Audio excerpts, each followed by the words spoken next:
সেই 1981 সালে বাংলা বেতারে একটি আপনার কণ্ঠ শুনে, বলিষ্ঠ কণ্ঠ যেটা বলি, এখনো আপনার বয়স 70-এর উপরে, এখনো সেই কণ্ঠ শুনে মনে হয় একজন তরুণ যুবকের থেকে ছুটে আসা সেই কণ্ঠ এখনো যেভাবে চর্চা করছেন, বা এই চর্চার ইতিহাসটা বা শুরুটা কিভাবে হয়েছিল, এবং বাংলাদেশে তো একেবারে 52 সালের পর থেকে আমাদের ক্রীড়া জগতে এরকম ধারাভাষ্যের ঘটনা ঘটেনি, অনেকদিন পর এসেছে, সেই ঘটনা বা ইতিহাসটাও জানতে চাই। আসলে ধারা বর্ণনা কিন্তু শুরু হয়েছে ইংরেজি ভাষা দিয়েই। সব দেশে ইংরেজি ভাষাতেই কিন্তু ধারা বর্ণনা শুরু হয়েছে। বাংলাদেশে অর্থাৎ তদানীন্তন পূর্ব পাকিস্তানে আমি বলবো বাংলা ধারা বর্ণনা আমরা প্রথম শুনি 1957 সালে কলকাতার আকাশবাণীর থেকে অজয় বোস এবং তার সাথে কমল মুখার্জি এবং পুষ্পেন সরকার এরা কিন্তু বাংলা ধারা বর্ণনা শুরু করেন এবং তারা ইডেন উদ্যান থেকে ক্রিকেট খেলার ধারা বর্ণনা দিয়েই বাংলা ধারাভাষ্য শুরু করেন। তখন থেকেই কিন্তু এত সম্মোহিত আমরা সকলে হয়ে যাই যে যখনই তাদের কণ্ঠ আমরা পরবর্তীতে যখনই ম্যাচ শুনেছি তখনই রেডিও সেটের সামনে গিয়ে বসেছি। তখন কিন্তু ট্রানজিস্টার ছিল না, ইলেকট্রিক রেডিও ছিল বা ব্যাটারির রেডিও ছিল, সুতরাং ঘরে বসে তো আমাদেরকে দল বেঁধে কমেন্ট্রি শুনতে হতো। সেটা একটা নেশার মতন হয়ে গেছিলো এবং তখন থেকেই কিন্তু আমরা কেমন যেন পজেসড হয়ে যাওয়া বলে না, সেরকম হয়ে গেছিলাম যে আমরাও হয়তো ভবিষ্যতে যে এরকম কিছু করব। তখন কিন্তু আমাদের খেলোয়াড়ি জীবন ছিল, আমি ছাত্র ছিলাম স্কুলের তখন। এরপরে আমরা 63 সালে যখন দেখলাম তখন আমাদের গুরু, আমাদের সকলেরই সম্মানীয় আব্দুল হামিদ ভাইয়ের কণ্ঠে প্রথম শুনলাম। 63 সালে তিনি খেলার রিজুমি 1 ঘন্টা পর পর একটা সাম আপ করছেন বাংলাতে।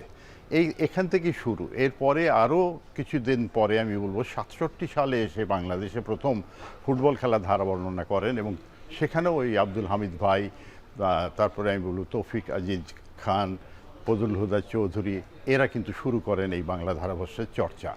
তারপরে বাংলায় ধারা বর্ণনা অনেকগুলোই হয়েছে, আমি বলবো যে বিদেশ থেকেও হয়েছে, কিন্তু আমরা জানি যে তখন কিন্তু খেলাধুলোর ফ্রিকোয়েন্সি কম ছিল, খুব বেশি আন্তর্জাতিক খেলা তখন আমাদের দেশে হতো না, ফলে খুব বেশি ধারা বর্ণনা শোনার সুযোগ আমাদের হয়নি এবং এই সবগুলোই কিন্তু তখন বেতারে বা রেডিওতে হতো। তার কারণ টেলিভিশন আমাদের দেশে এসছে 1968 সালের পরে এবং টেলিভিশনে খেলাধুলার সম্প্রচার মূলত কিন্তু দেশ স্বাধীন হওয়ার পরে আমি বলবো যে 71-এর পর থেকে শুরু হয়েছে। পরে 71-এর যুদ্ধ এবং দেশ স্বাধীন হওয়া, এরপরে কিন্তু খেলাধুলার ফ্রিকোয়েন্সি আমাদের দেশে বাড়ে। ফুটবলই তখন মূল খেলা ছিল, ক্রিকেট তখনও খুব বেশি জনপ্রিয় হয়ে ওঠে নাই। ক্রিকেটের জনপ্রিয়তার শুরুর দিকে আমি বলবো যে আমরা এমসিসির একটা টিম এসেছিলো, তারা কিছু ম্যাচ ঢাকায় খেলেছিল, রাজশাহীতে খেলেছিল, সেগুলোরও ধারা বর্ণনা বাংলায় তখন করা হয়েছিল এবং এর মাঝে ফুটবল খেলার ধারা বর্ণনা কিন্তু আমরা নিয়মিতভাবেই শুনেছি। সেখানে অনেকগুলো কণ্ঠ কিন্তু চলে আসে, যে নামগুলো বললাম। এরপরে আমরা বলবো যে মঞ্জুর হাসান মিন্টু যুক্ত হন খোদাবক্স মৃধা, এর সাথে আরও অনেকে, আমাদের নাম মুসা ভাইয়ের কথা মনে পড়ছে, এরা সকলেই কিন্তু তখন ধারা বর্ণনা করছিলেন। এভাবে এগিয়ে যাচ্ছিল খেলাধুলো এবং আমি বলবো যে মূলত ফুটবল খেলাকে নিয়েই কিন্তু আমাদের এই বাংলা ধারা বর্ণনা বেতারে বেশি অগ্রসর হচ্ছিল। টেলিভিশনও আসে, বাংলাদেশ টেলিভিশন বেশ কিছু খেলা, মাঠ থেকে ফুটবল খেলা তারা দেখাতে শুরু করে।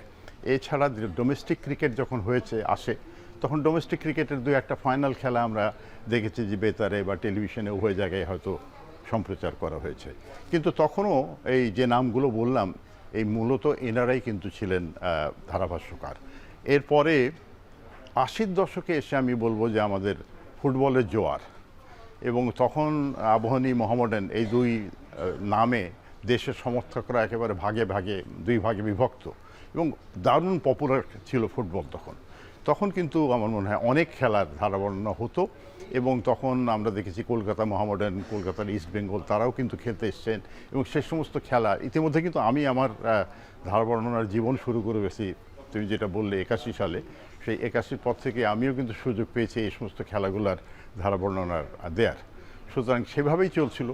তারপরে যদি বলি যে 90-এর দশকে এসে ডোমেস্টিক ক্রিকেটের উন্নয়ন হয় এবং আমরা শেষ পর্যন্ত গিয়ে সেই 97 সালে পেয়ে যাই, আইসিসিতে চ্যাম্পিয়ন হই।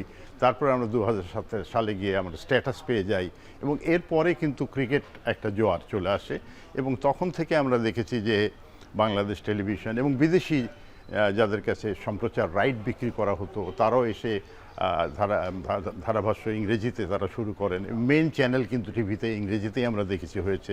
বাংলা কিন্তু যথাযথ জায়গা পায়নি, কেমন যেন কোণঠাসা হয়ে গেছে, ওই বেতারের মধ্যেই জিনিসটা সীমাবদ্ধ সীমাবদ্ধ রয়ে রয়েছে। গেছে। এছাড়া খুব বেশি পপুলারিটি কিন্তু আসে নাই।